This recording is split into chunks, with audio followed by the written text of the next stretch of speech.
एक बार कैप्टन मेरेसियस, जो कि एक जाना माना सेलर था, वह अपने लकड़ी के जहाज पर जा रहा था। अंधेरा बहुत था और पानी के नीचे बड़ी बड़ी रोक्स भी थी जो कैप्टन मैरी को दिखी नहीं।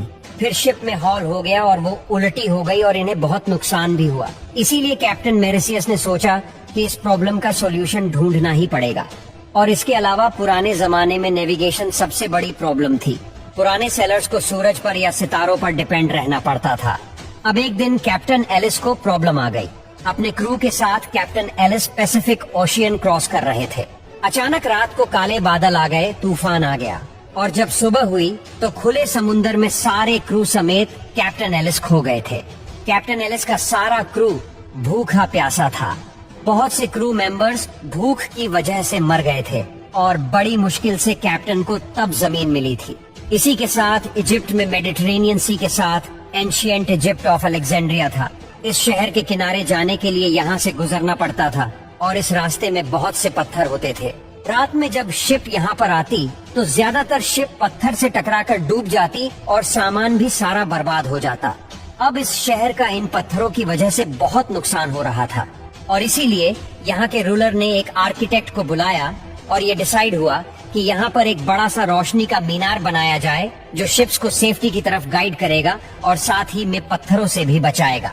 उन्हें यह नहीं पता था कि जो चीज यह बना रहे हैं वह इंजीनियरिंग की दुनिया का सबसे बड़ा इन्वेंशन होने वाला है। इस लाइट हाउस का नाम था द फेरोस ऑफ अलेक्जेंड्रिया।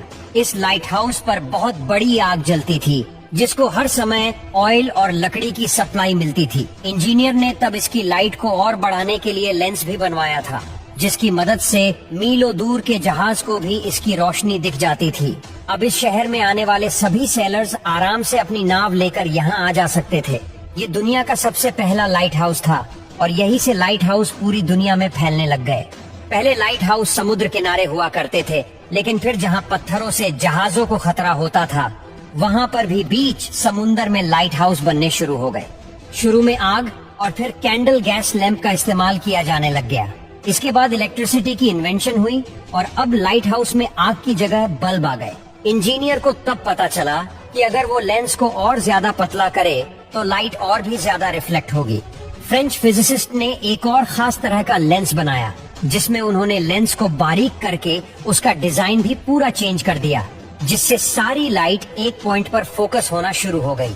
दोस्तों, जिस लाइट हाउस का हमने आपको शुरू में बताया, क्या अभी भी आप वहाँ पर नौकरी करना चाहोगे? बस आपको सिर्फ लाइट का ही वहाँ पर ध्यान रखना है कि वह हमेशा जलती रहे।